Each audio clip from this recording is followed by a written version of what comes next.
aware that that's available. You know, one of the things that we've talked about, and we talked about in the planning session, agenda planning session, is start times. If we feel like there's a need to start earlier, later, you know, we try to be conscious to the items on there. We try to identify estimated amount of time. Some items take more, some items take less. We certainly don't have, without a sign-up sheet in advance, we don't have a firm idea of what that public forum session is going to be. You know, I would say the majority of the time we have one or no commenters. So we don't have a true estimate of what that's going to be. If there's need for more of that time, we're comfortable setting it. And I do appreciate Brad's effort to try to get us to adjourn the work session early, even if there's discussion going on, so that we get time to prep ourselves or at least get us stand up right before the regular meeting. One other thing that I want to point out, just as an ask of staff, is that if we have something within that bill, but in consent agenda, that we want to discuss, to bring it forward in the work session too, so that we have some time to maybe look into it more in depth. When we get into the regular meeting and we talk about the bills, if we don't have the information right in front of us, or we just don't have it right at knowledge at hand, it gives us some, you know, I guess for us, it just gives us a little feeling that we weren't prepared when we are. Lori comes with all the bills, but we often have hundreds of pay items to dig through, and some of the details aren't well pointed out in the script beforehand. We're not going to know. So, can I, Mr. President, Mayor? I think we can even go deeper than that, John. As in, if we review the packet, find a entry on the bills we have a question about, email Lori and get the answer. It might be a dead issue come time for the work session. Absolutely. We'll respond to all of those inquiries. Same thing with minutes, as quickly as we can. Corrections. That's what many cities do when I talk to them, I believe, because that way you're not with somebody on the spot at the meeting. That's like, whoa.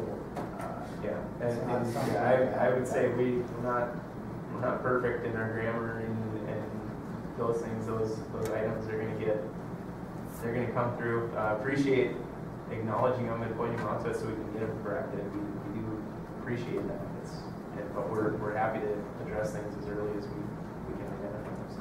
So if any of that stuff comes up beforehand or even during, if you have it, have a discussion item for the work session, we're happy to address it there and be able to make sure that we have a full answer, a good response that we can versus on the spot and not dragging down the meeting and taking up more time. Even citizens' complaints, it's a good idea to present them to the office beforehand. And like you say, it could be a non-issue later. And, I have most of my citizen complaints resolved before the meeting. It's best instead of just rehashing certain things. On that topic though, there's another community that had some discussion about their public forum. And what they were experiencing with people they were coming using the public forum, but then there wasn't any. They were concerned about not addressing it or having some identification of where that item was going to go to at the time of the meeting or at the end of the meeting. So they wanted to be sure that if people came with a valid comment that was reflected, relative to the business of the city that they could do something with, that there was acknowledgement about what staff department it was going to go to, what type of action they wanted to see, either staff handling the situation or bringing it back to the next meeting, if there's something like that. So I didn't know if that was a consideration that we wanted to have, if we wanted to set a time or set an item, if there was items brought up, even going into constituent complaints that you guys address, if you wanted to kind of have a direction or a consensus of direction where to send that item to in terms of their staff's gonna direct it, so that we can have a procedure and a follow-up of, these items come forward, here's who it's gonna go to, here's what we're gonna work on to address it. We can have a report on it or follow up on it at the next meeting or the time at the meeting in which the item's complete. I like that idea, but I think it'd be almost easier for you to direct. Because I direct it to you, because you would know who to handle it more than I probably would if it's, whether it's water, wastewater, or whatever, if you're okay with that. We would point it out, but. Kind of like following a chain of command type deal? Yeah. Yeah, I think it, just so that there's really that consistency of, just what we have with our new IT system, when we file a complaint or ticket, there's a process that goes through, we go through and make sure that there's follow-up. Because sometimes there's, we hear it, we understand it, but without any direction from the council, either to send it to me to address, that item might fall through the cracks and don't. And I think we've seen that, so I think it'd be great to address it.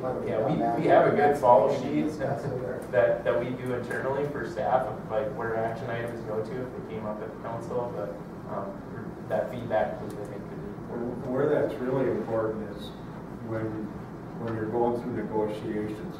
If we try to start talking to members out there instead of going to you because you're the one that's at the table with them. Yeah. Things can get really messy if we try to go doing something like that. So yeah, I think if there's that, we can try to work on that process a little bit Is more. that something that you think should be done right away at that moment? Somebody in the council say, Mr. President, can we What direct they did was saved it to the very end of the actual meeting and said, okay, this is where we're. The council meeting or not the work The session? council meeting. Okay. Yeah, so they'd have their work session, the forum in the work session, and then at the end of the council meeting, they reserve time to say any items that we want So to that address would be the an staff. agenda This item is- then? Yep. And then anybody could bring Yeah, up anything I'd they give us heard. some time to process that, come up Yeah. with some ideas Yeah. before the next, certainly not available. It's a good idea, because you're right. I like the opportunity for the feedback, just to make sure that, because we do keep track of those, of items that we have that came up in the council meeting, but to bring those back and report on the council. So. And just so we touch base with the person, we don't necessarily have to advertise it at the meeting, but perfect example is that guy whose yard got Yeah, that was one of them. accidentally, and then he's not hearing anything, because we haven't directed anything, so he at least needs to know a solution, either it is or it isn't, and John will do something about it, so. Well, I think it's good. that's great.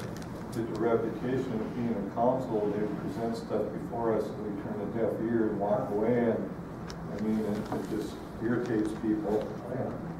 They at least hear back, And, it's our responsibility, they should hear back.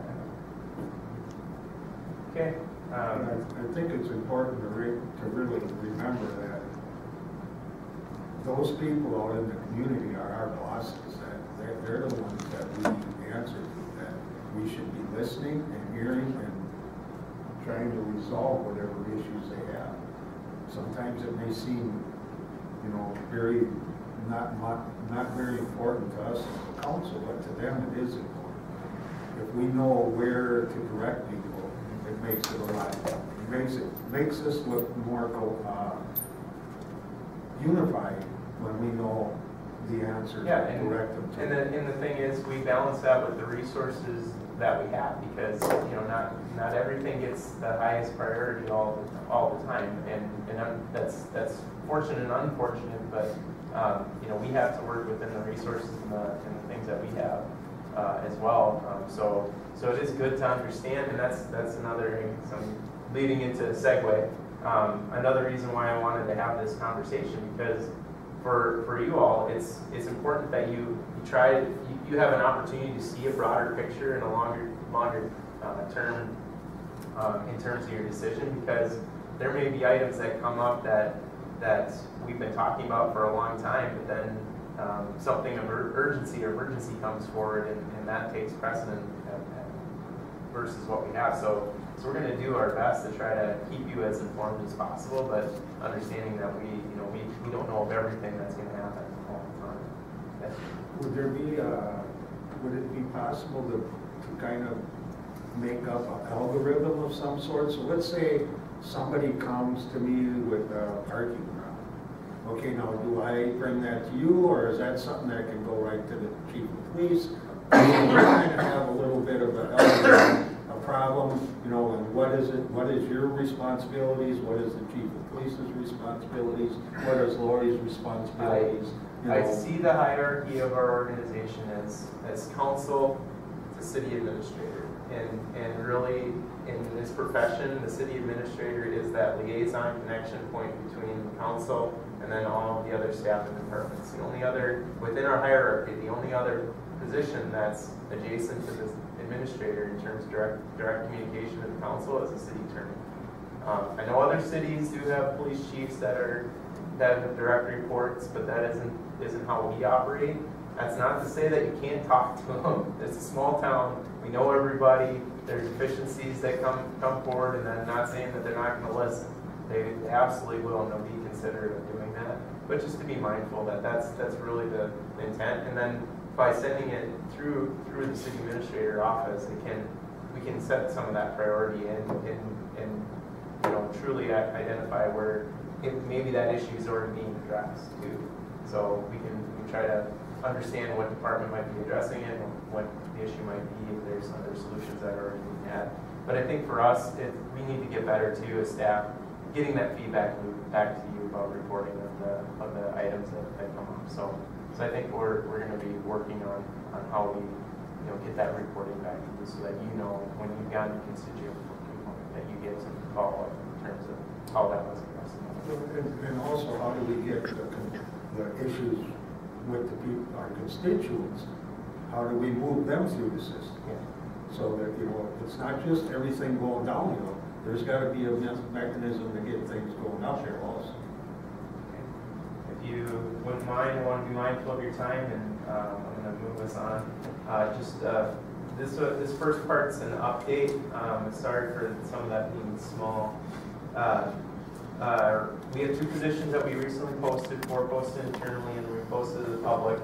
Our accounting clerk and our utility building clerk, this is Lisa Lewing and Kathy White. Both have indicated to us, one formally with a final date, that they're going to be leaving their positions, moving out of state. And these are incredibly important, valuable positions that IFBs cannot not fill with the treasurer. We wouldn't be served well by not filling. These positions need to be filled.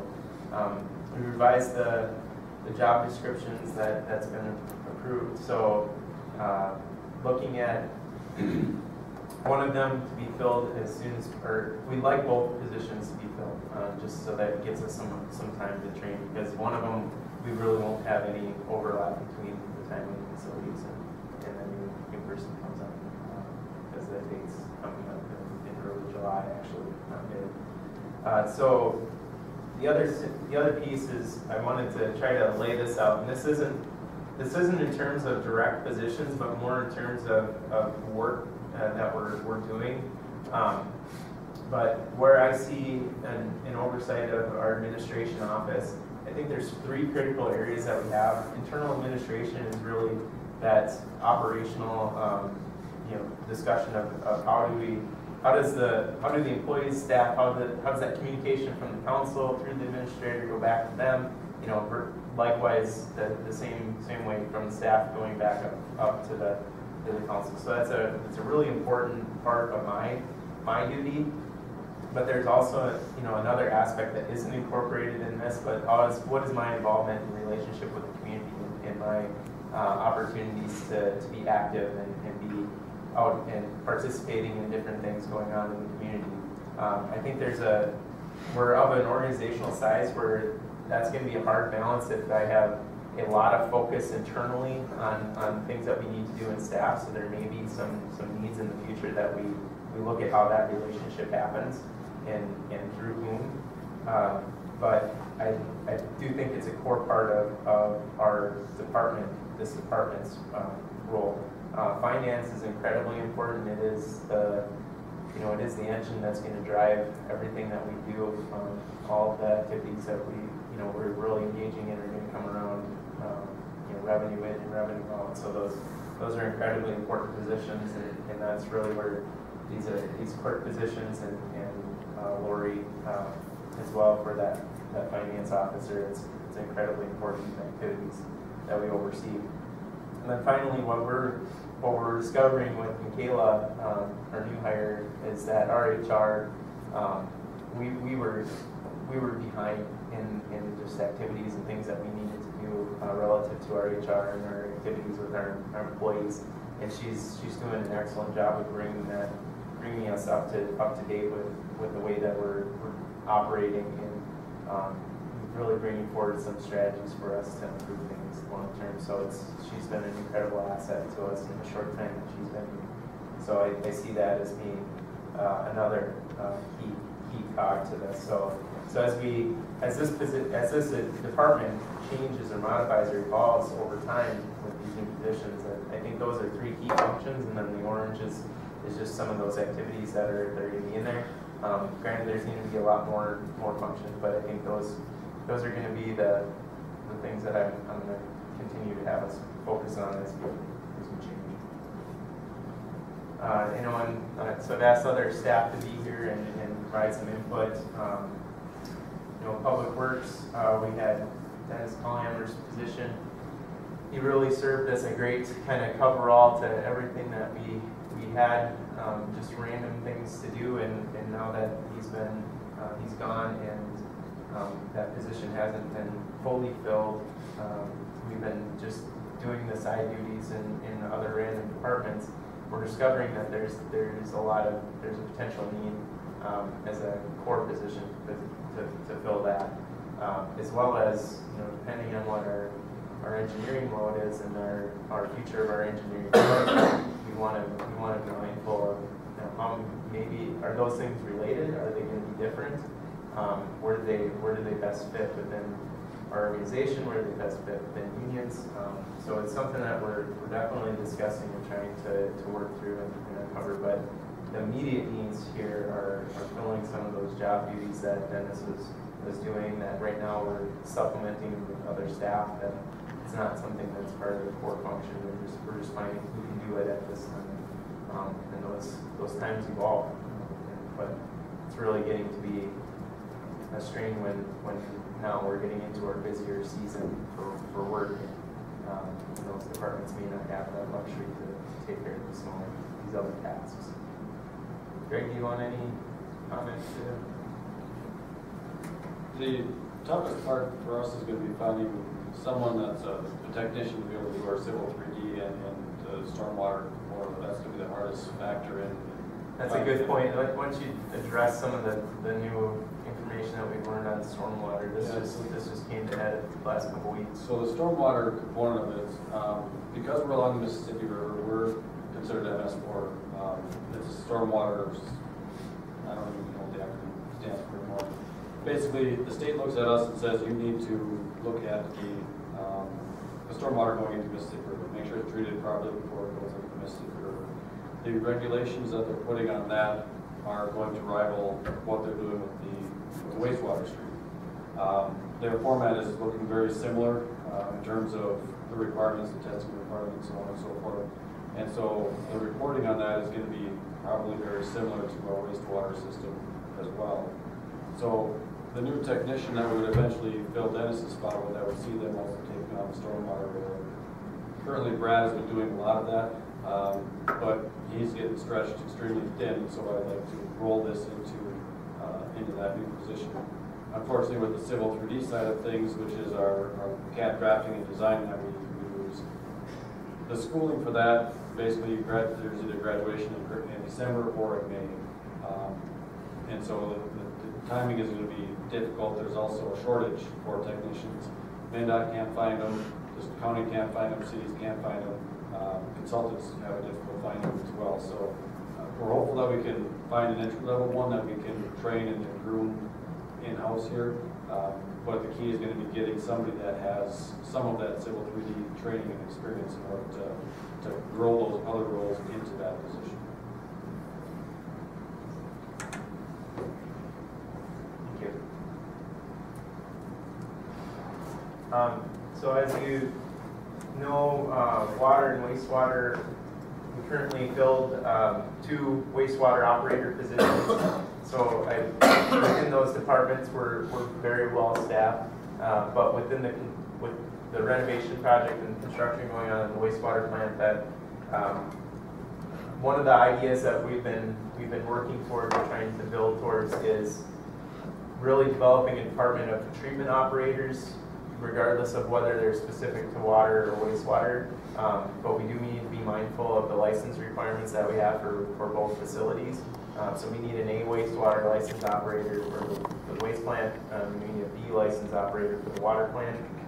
A wastewater license operators are some of the hardest they get in all of the state, regardless of departments that you have. So they take a minimum of, I want to say it's like 10 years total in the field before you can even test into A operators. So if you have one, you want to keep as best you can.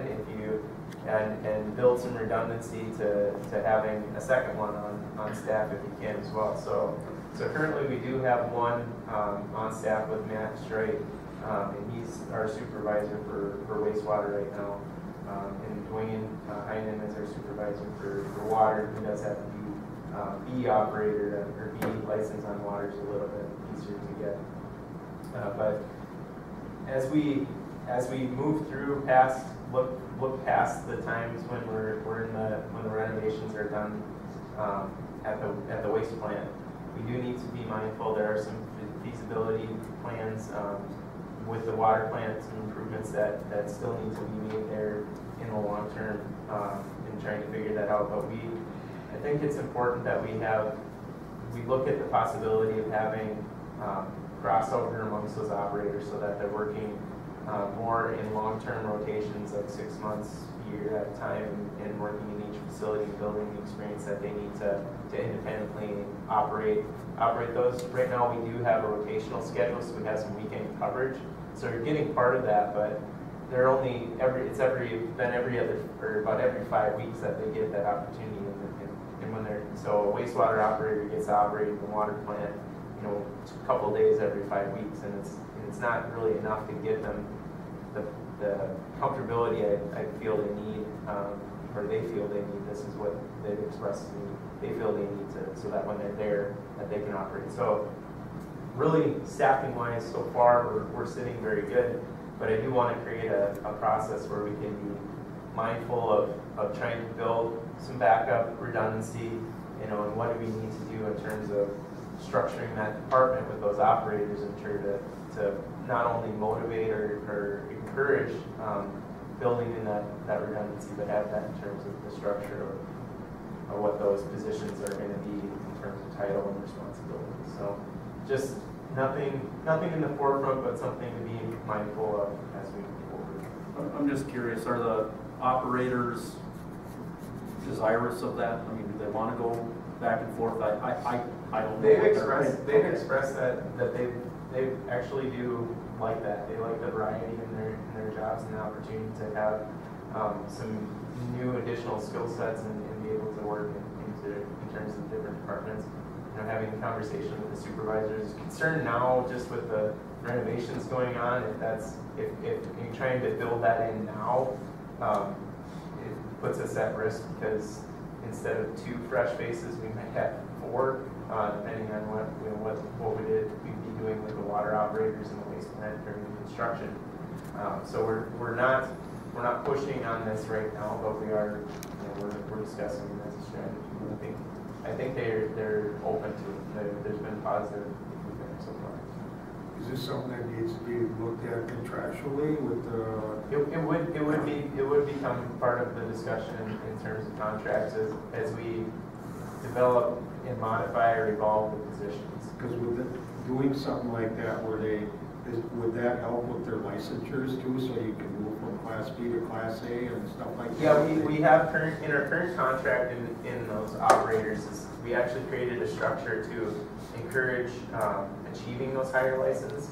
So as in that union group, you can be hired in unlicensed, but you have to achieve your first license, I think D operator, in order to proceed into the second step. And then in order to proceed past the fourth step, you have to have earn your C license. And then in order to proceed past the sixth step, you have to have at least a B license in order to get to the final seventh step. So we built in a little bit of it already into the contract. So I think that structure works. You know, it's just a matter of how do we ensure there's redundancy in terms of and you know compensating those employees as such. So if a supervisor is gone, who's the next man up?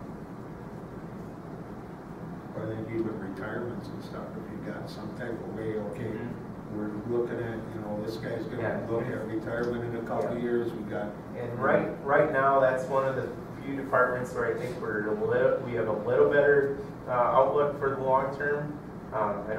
We don't have too much potential that within the next 5 years we're going to be losing employees out of there just based on specific, more generic age criteria. Not that anybody is, things couldn't change for anybody at any time. But that one we're sitting a little bit better in terms of their length of employment. Please, yeah.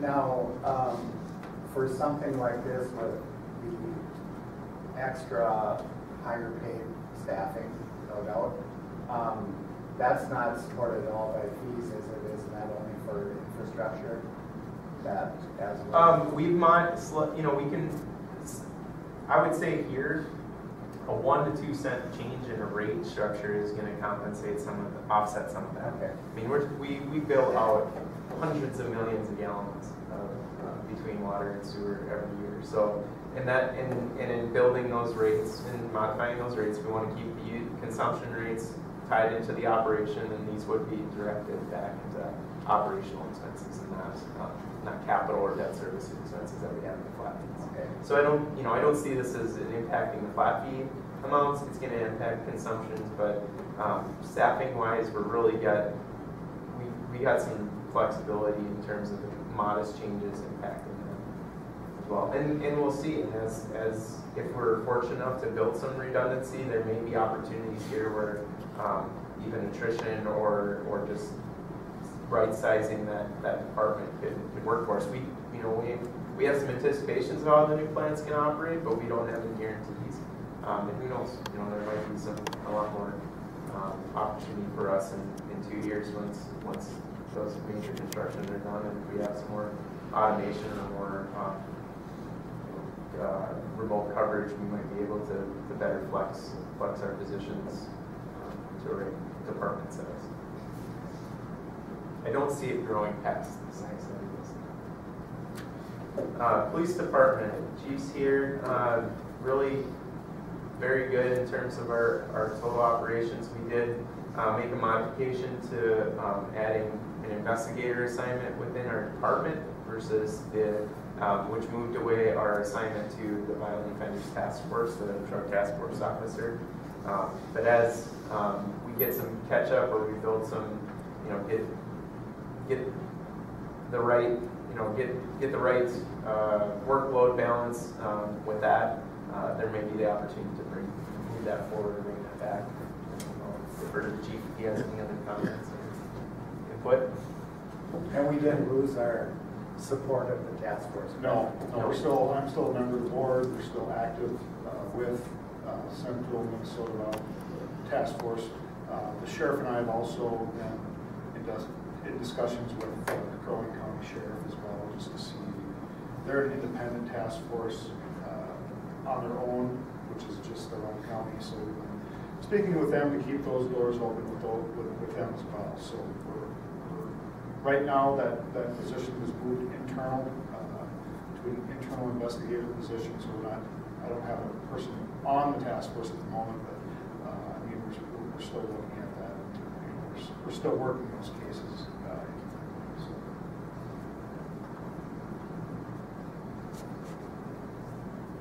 Again, or other streets, parks, both right now we're pretty adequate in terms of our staff and the parks.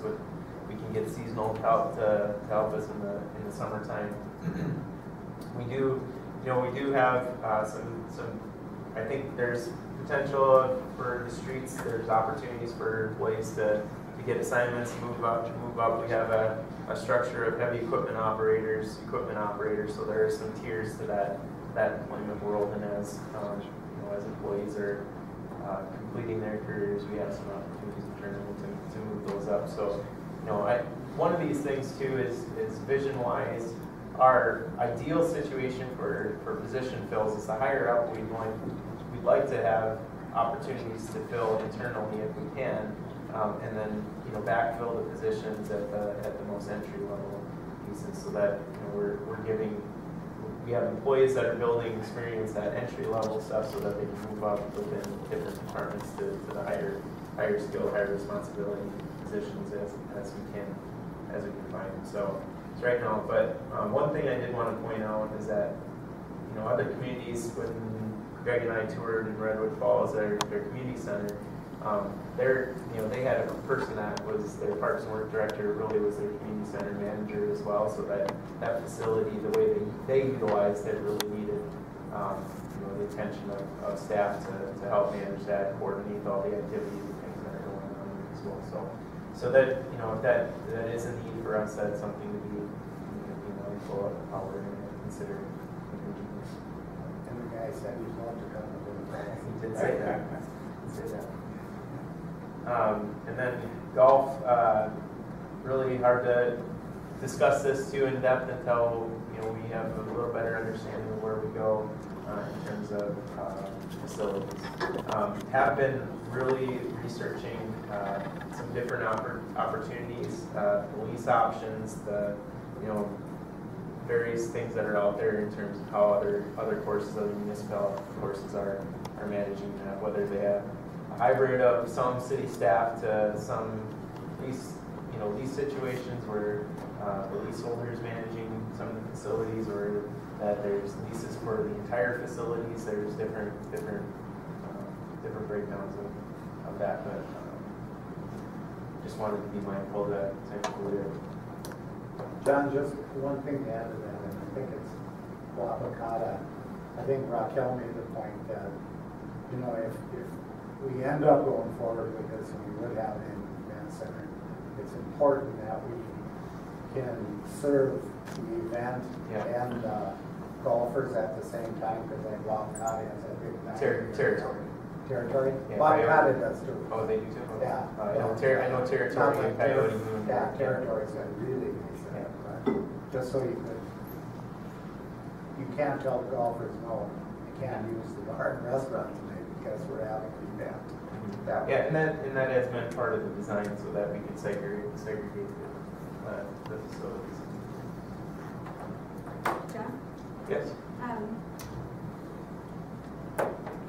Well, I don't know, a couple years ago, I was doing a little research on developing adjacent county building. And when part of that process was, cost and expenses and revenue and payroll and all of that. And so I ran some cash flow projections.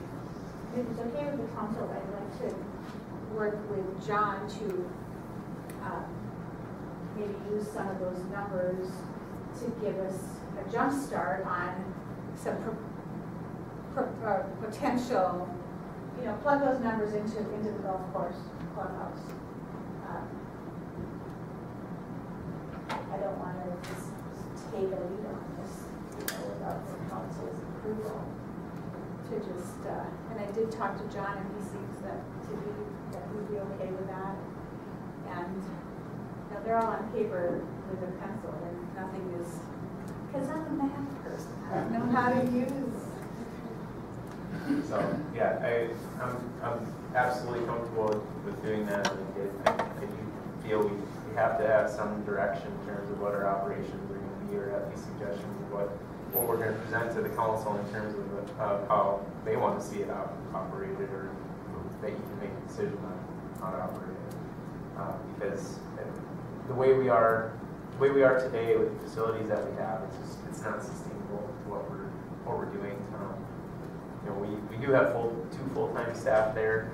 I would really struggle that when one retires, or that we have a hard time advocating that we fill 2 full-time spots, and certainly not with the skill set of Rich and being the manager and having his background and knowledge of on the course operations versus the interior. I think we have some needs, certainly have needs in managing that interior better. So if there were to sustain 2 full-time employees, the interior would be the direction I want to encourage us to do that. But even then, I still don't know with the existing facility how we're financially going to support that.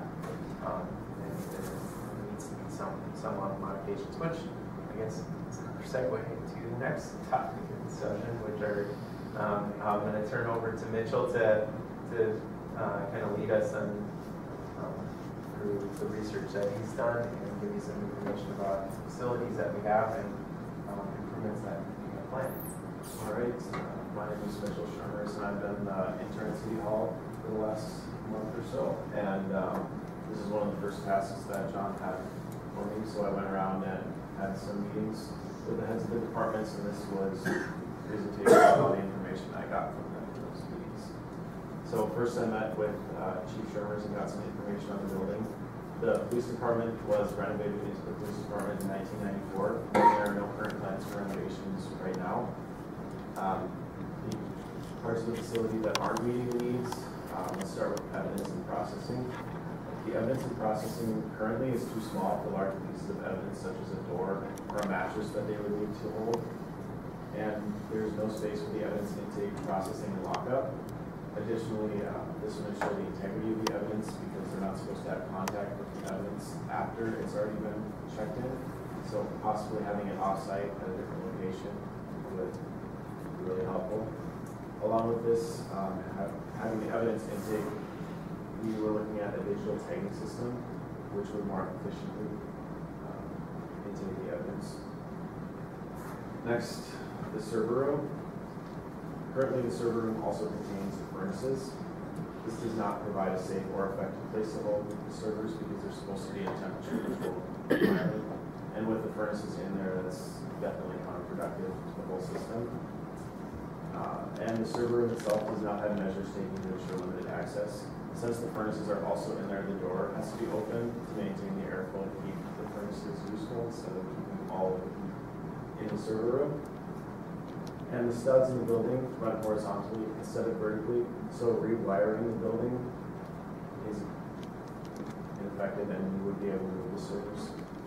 The furnaces, I believe furnaces were just updated. They were recently updated. We've struggled with the furnaces. We have 3 different zones that regulate the cold and the cooling and the heating in the building. And it becomes a real challenge with those zones because of restricted airflow and just the way where thermostats are located. Within those zones, it becomes sometimes you have competing furnaces. They're competing against each other to maintain the temperature in the building. And Brad, you notice that in the lobby. Yeah, it becomes very problematic sometimes. One room can be 50 degrees and another room can be 80 degrees. It just depends on where in the zoning you are. So we've had multiple companies come and look at that. We've had furnaces replaced. We've put big vents and knocked holes in walls to increase airflow through those furnaces, but it's just the nature of the building. It just is impossible to regulate the temperatures in the building. So it's a struggle if the temperatures are moderate, we're okay, but in the extreme cold and the extreme heat, then we get problems. Sounds like City Hall. Yeah. Really cold in here, right? And in addition to that, because they're not properly aired, it sometimes results in ice collection. And when that ice melts, it's a threat to the servers that are in the same room. The break room doesn't have enough space for all the staff to convene and hold a meeting at one time. And there is no training space on site, so they need to rent off-site training spaces. The storage space has been totally utilized for desks for all the officers. I spent some time at the police department cleaning out the storage space with just all their old incident reports, and it's chock full of stuff.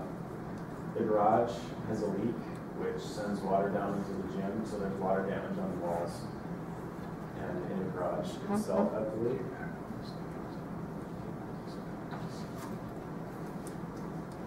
Next, we have the water treatment facility built in 1974.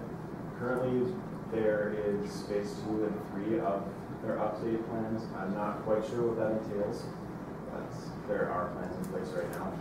The booster stations and water towers have no current needs other than their planned maintenance.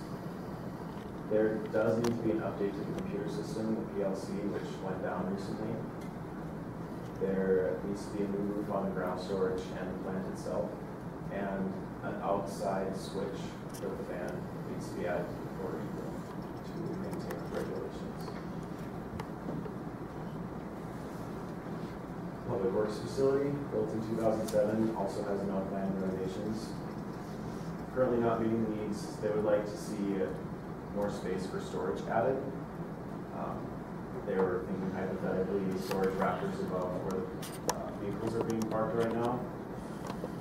Also, the air exchange, they'd like to see that fixed along with like the heating and cooling zones that they have in the police department. They have some similar issues in this building. They would also like water and trash pumps in case of an emergency, and new roof along with the plant maintenance of the building. Next, the wastewater treatment facility, built in 1985 and updated in 2004. There are current updates to the facility that are in progress this summer, but they're also looking at an update to the water testing lab and the control center and the HVAC in that same building, along with new roofs. The fire hall on the east side, built in 1976, no planned renovations except possibly repainting the vehicle bay.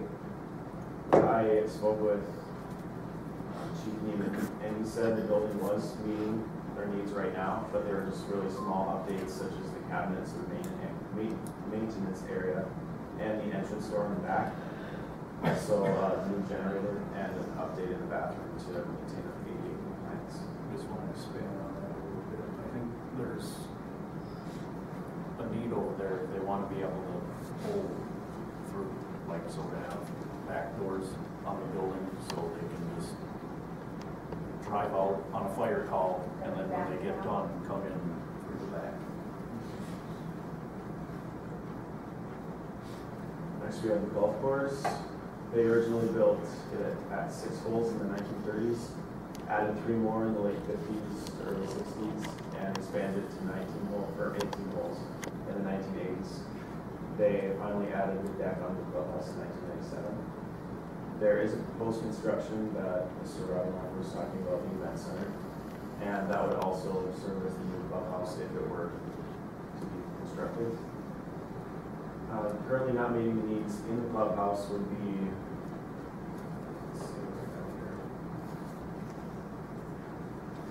the windows and doors. Also, the flooring is not level. It's really old, so they need to update that. Under maintenance and cart storage, we have the need for a larger cart storage area because 15 of the carts currently stay outside regardless of what the weather is. Also, the middle garage facility takes on water. There's melting.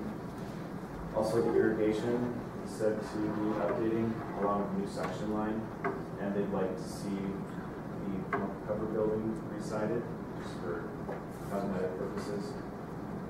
And parking, there's limited parking as it is, and if the event center were to be added, there would definitely be a need for more parking in that area.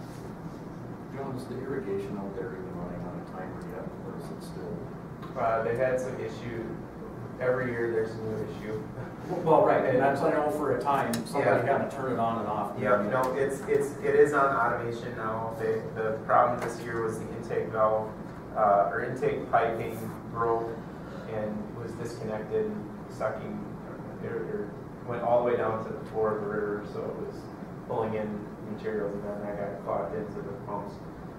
So they got that addressed and fixed, and it's back to running. But the automation on it has been working, and VFD controls, I think it was last year, And then this year, even when they got the system up and running, there were about 4 major leaks. But that's going to happen every season. You can't. We get the lines blown out, but you can't get everything out of there. And you got miles and miles of irrigation pipe throughout that course. So that's up.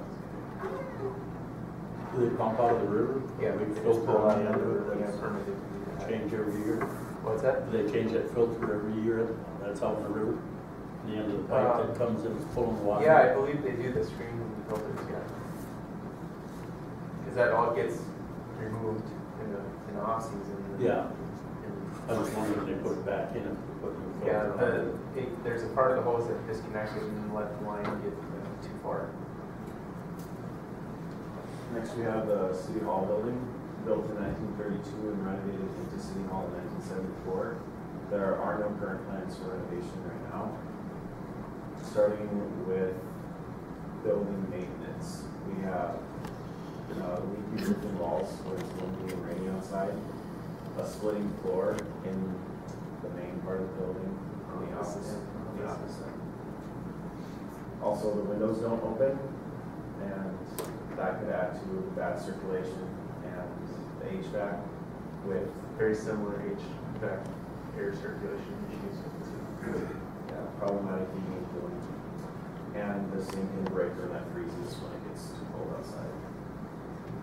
Onto office space, the building isn't really set up for practical use in the office area because of the splitting floor and the weight-bearing pillar that we have in the office areas. Also, there's an additional need for conference room and boardroom space. Security measures.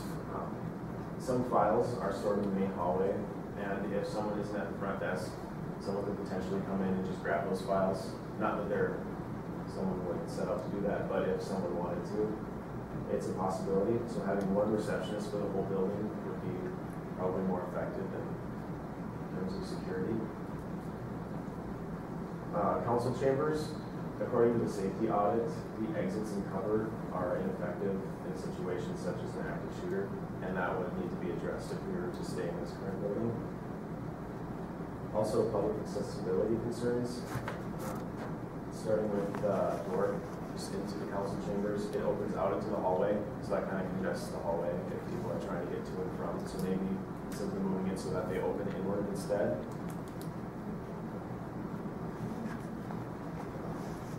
Closing off the avenue door to have one main entrance up by the parking lot, because there we have the handicap accessibility and The door on the avenue on the north side of the building used to be primary entrance years ago before the parking lot was completed and the ramp installed.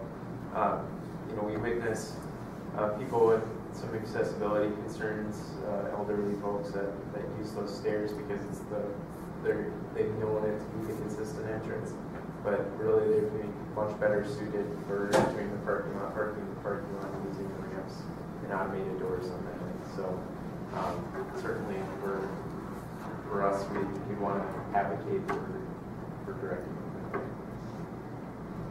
Also, in the entrance area, we have a lot of rugs, and sometimes those cause tripping. But if they're taken out, the floors are slippery, so that main entrance area is kind of a concern. And additionally, the roof, when there's a lot of rain or stuff in the winter, it drains onto the sidewalk, and when it freezes, there can be people slipping and other issues that can arise from that.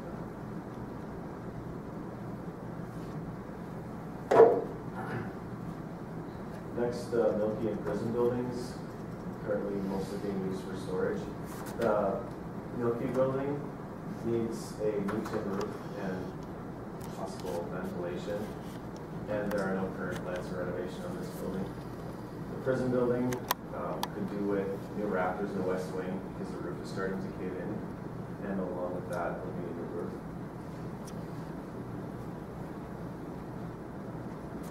As far as the parks go, we have a couple things that we would like to see added to them, and there are no planned renovations. We're looking at a new hockey rink and warming house at Pine Tree Park, just to increase the amount of people that would be there. We heard a lot of comments saying that people would be more inclined to go there if the warming huts were open, or if it was like Warm? yeah, exactly, a nicer place to be at.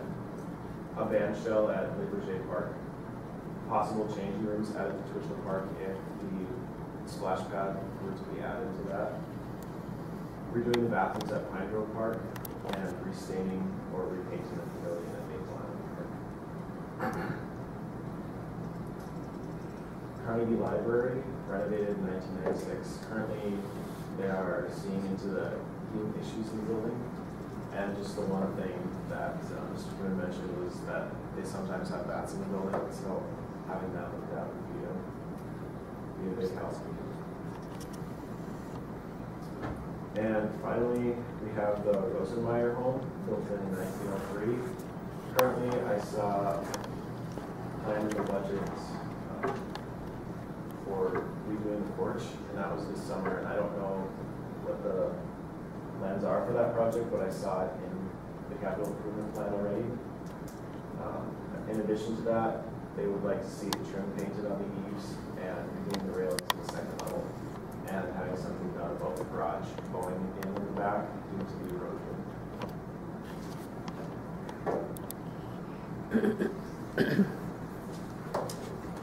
So they had a request for money for us, Mitch? I guess 2 billion there.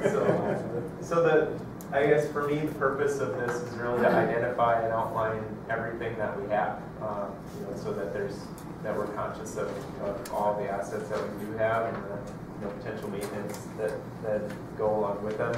A number of these things are really going to come out of the general fund in terms of responsibilities for where those finances are located. The water, wastewater, have their own budgets, and the golf course as well has its own funds to help manage and offset those costs. But most of the rest of the items that we presented are going to be general fund responsibility. So for what would be beneficial for us, and I ask of the council, is to take into consideration the things that you saw presented, the potential needs, and try to identify and prioritize what it is that we want to accomplish, or the direction that we at least want to go to study some of the improvements that are necessary in these facilities. We've gotten there's definitely assets of having been in these facilities for as long as we have, and we've gotten very good use out of them in the time that we're here. But there's going to be moments where decisions are going to have to be made on what direction we're going to go. Are we going to stay at City Hall within this facility? Are we going to put into investments into renovation and safety improvements into this building? Are we going to do the same with the police station? Other communities have combined City Hall and police station. It's just like our neighbors in North and Baxter. Stopped by and toured a little bit last week. Okay, so for just sake of discussion, let's say we moved out of here. What would we do with this That's a great building? question. I mean, we couldn't even tear it down, right? I mean, Imagine not. It was built in the works WPA as a water treatment plant. It has historical significance for our community. It has useful life with improvements. I think it serves purpose. It could definitely serve something, but we don't have. Nothing has come forward as a just a lightning bolt idea of what could be here if we move out of this building. Is there a basement here? There is. It's a huge basement. Well, see, the thing is Very little access. you could put up a new building and still end up with a lot of expenses. What he's saying, that this building isn't going to be used for a purpose. And we have enough expenses as far as maintaining old buildings in this town. I was just over at the Rosenmeyer house. Porch is beyond, I mean, you could push and your finger goes right through pillars coming up and stuff. I mean, that's bad. It's going to get worse. It needs to be taken care of or torn down. I mean, I hate to say it that way. But if we're going to keep it as a building that the city owns, plus a lot of people go there, that kind of sets an image of what our town is like. You see a lot in the porch, you're kind of leery of even walking on it. it's not saying a whole lot about our city, so it has to be addressed. And we're working on a comp plan right now, 20-year comp plan, that, and some of the ideas in there were to look at probably building a new police station and City Hall, because they're both becoming too archaic for their purpose, especially the police station. What they're dealing with there is they're just hodgepodging and getting by. They need a facility that they can actually use. So these are very important things right now. And then you bring up how we're to get back to the city, our constituents. Our staff problem has to be taken care of right now. Otherwise, it takes longer to get back to them. I mean, I've heard from numerous people, they make requests, and sometimes, and it's not the staff's fault, they just can't get to it. They have other things to do, but they're not getting back to them in 3 weeks, a month, sometimes longer. Sometimes they never get back. So we have to address this. All these issues are important, and I'm glad we're bringing it up here now. So for us, I think that the ask on my part is kind of thinking about in the next month or so. How do we, budget, as budget season is going to start, how are we going to incorporate these plans and try to identify a strategy for making our investments in this year? Do you think maybe, do you work off of any 5-year, 10-year plan? Yes, yeah. So like what Mitchell was talking about in terms of the plan renovations is we're reviewing our capital improvement plan. Those are the things that we have been setting forward in terms of, but those are also equipment needs, capital equipment needs as well as facilities. So the facilities have kind of been kept to the wayside because they've been somewhat adequate, or else we've made modest improvements to make sure that we can keep using them. But I honestly believe in the next 5 years a decision is going to happen. What do we do with the police station? And this isn't, none of this is included in. We don't have it in. Well, we don't have it in there because the direction, those decisions are a lot bigger than just staff saying, okay, we want to build a new city hall or we want to build a new police station. I think it's a much bigger and more important discussion to have of, we need new facilities on that. What are they going to be? Are they going to be combined? Are they going to be independent? Are they going to be renovated in existing locations? Are they going to be somewhere different? How do we balance out making all of those decisions?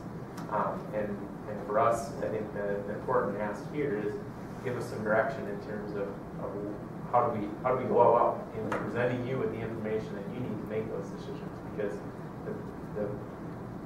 these are assets for our community members. There are some levels that they need involvement too, and none of that comes without time and energy and expense to develop. Would it be beneficial to maybe establish a board or a committee with department heads, yourself, maybe a couple council members to kind of look at what do we need to do in the next 5 years? And then extend it out to 10 years, and then kind of work that into the budget process? Yeah, so I would think that we should do something specific along those lines with facilities, specific to facilities. As Frank was mentioning with the comprehensive plan, those are really broad community visions for over the next 20 years. How the whole community as a whole, what are the things? There are some specifics that we dive into as you have, if there are plans and that we know of. But we haven't started that process for this. And the last thing I want to do is come to the council with the request to build a new building because it's an emergency. We're well aware of the deficiencies that we have today. We're getting by. We'll make do. We'll work in these facilities as long as we have to. But there's going to be a point where they're not going to work anymore, and we want to be prepared to have had those discussions about whether the next plan so that we can do that without an emergency taking place. John, what I would like to see, because you're kind of kicking it off here today with this information you give us, and what I would like to see is something come out of each council person. Whether you put have some of the background information and say, okay, what are your priorities? And let us fill them out, because it's gonna be an 8-person decision, obviously.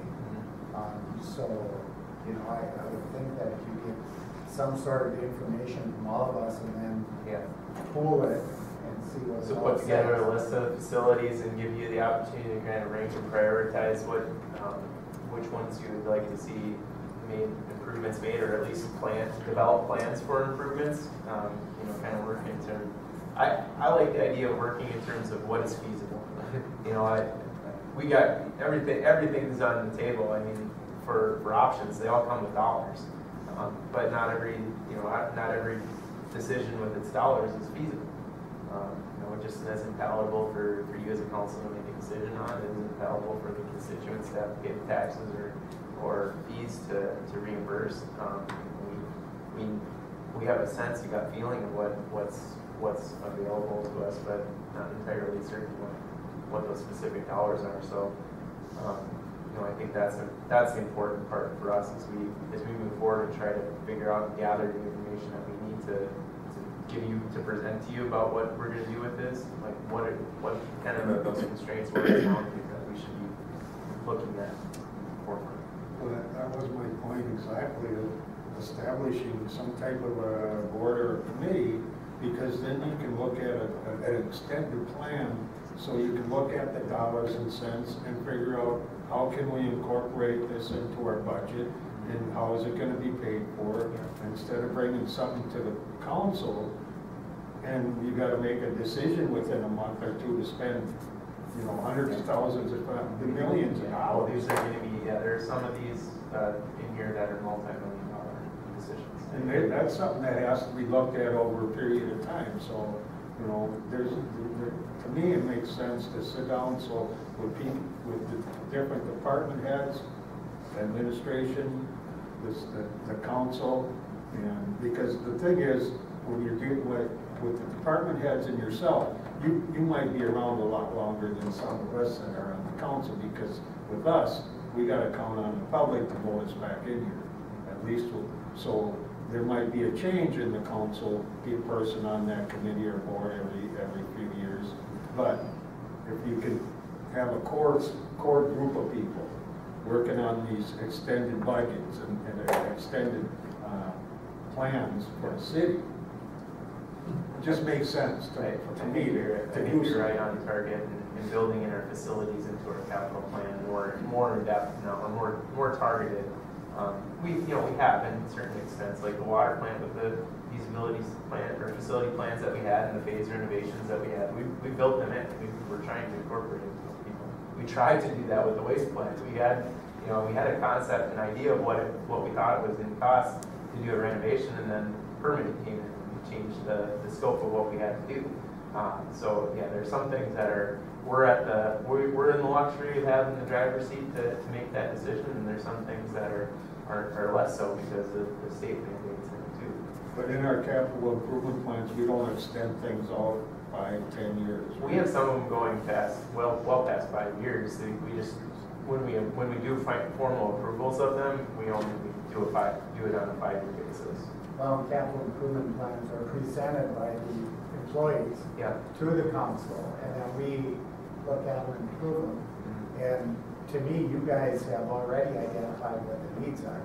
That's what Mitch did, and that's what everything else is. So if we could see any kind of dollars on that or numbers, to me, to have two people meet with all of you guys for 2 or 3 years.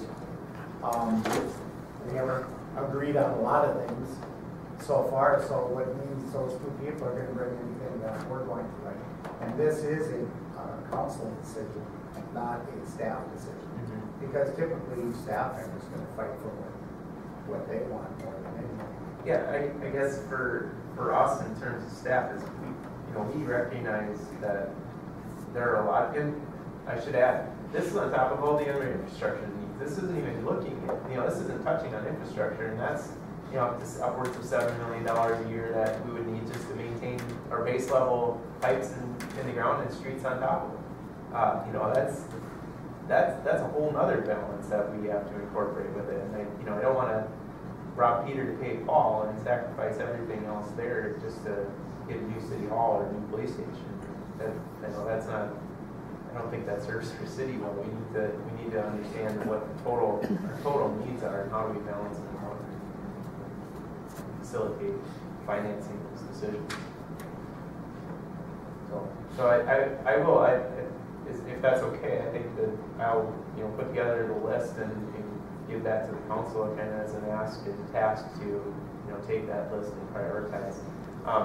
Lastly, for me, is I just want to put it out there for the council and make a request to take the time and look into these different events and different activities that are going on in our community as well as regionally, like the League of Minnesota Cities Conference is coming up at the end of this month, the Coalition of Greater Minnesota Cities Conference at the end of the next one. We have the local foods, local places, feasibilities next week, yeah, the Monday night and all day Tuesday. If you have the luxury or time to even if it isn't for the whole events, but if you can make an effort to try to be there and participate as much as you can, that it really is appreciative of our, because it serves us as staff greatly if you can also be in attendance and witness so as well. I know Greg and I have just been to a lot of different events together as well, and for him to hear and take back, and there's so much, and lastly, I guess, there's so many things going on that we can't, they have concurrent sessions, so we can't go to everything all at once. So I do want to sit down with Greg and actually coordinate what things we're going to go to. I was looking at the agenda last week and trying to pick and choose, and there's a couple of big, nice, great topics, informative pieces that are going on at the same time.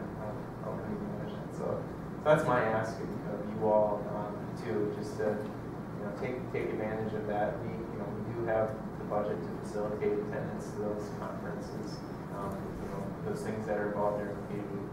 And one more, Sprout and Five Wings Arts Council, along with a letter of support from the city. This was all the last fall, but applied to for an Our Town grant, and they actually they applied for a request of $150,000, but they actually received $75,000. And this will, I think, serve really well with this local foods, local places discussion that's happening, and taking those ideas and help bringing them into fruition as potential projects and opportunities in our community. So they're a great partner, both Five Wings and Sprout in our community, to helping facilitate that. So if there's opportunities for you to be involved in those discussions, I encourage you to take them. Brad, you went to the coalition meeting with us. Would you just briefly say what you got out of that? Oh, it was good because things that we're dealing with, realize you're not the only city that's dealing with it. We hear how some other people responded or ideas that they had. Like this work on hopefully you know, A lot of connections with other cities. and things that are available to help. Okay. Well, I think the city does a great job of applying for grants and this and that. And some of them grants and stuff, you're really restricted on what you can use that money for. So I think overall, you're on top of that stuff. And in the end, though, too, grants are great. We will apply and we will work towards grants as best as we possibly can. They're also, I don't want to sound like the other groups, but they come with, it's not with catches, but they come with how do you sustain that facility that was paid for with grant in the long term? Where do you come up with the resources to replace it in the end?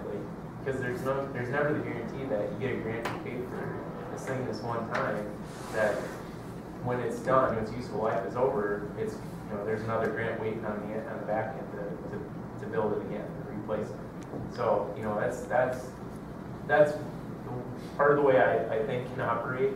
I'm trying to be future oriented and think ahead. It helps that I have staff that are very detail and day-to-day oriented that keep me grounded in how we get there. But we do need to be mindful of that as well. And I think, you know, just like what we were talking about with City Hall and the police department, I think this, you know, we discussed the childcare needs within this, you know, this will make, I think, an excellent, something that we would be able to work with childcare or finding affordable childcare so that our people in the city could. Well, that's valid. Actually, that's a really valid point because we could have playground equipment within a distance in this building. Yeah. We'll see. Thank you. Thank you. Thank you. With that, I'm closed, so if there's any other, We have to motion to adjourn. I think the chair is just adjourned. our meeting, so.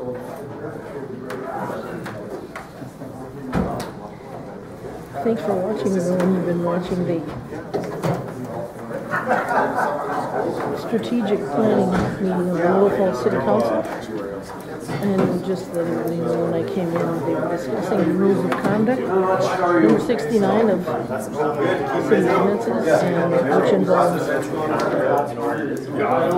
conduct of the audience members. There's nothing written in there about the conduct of the council, but there should be. Thanks for watching. This is June 17th, 2019. Appreciate you watching. I just wonder if there's something to do because I hate to see all restaurants and. I know, I think is when they did the rates, they should have extended that tax limit. Oh, Tal? Yes. I want to mention something to you. Yep. Because your paper printed that there was going to be an event called Chalk the Walk on the 27th. Yes. You did an article on that. I don't know who wrote it, but it was in the paper. I don't know what the reason is, but it has been deleted.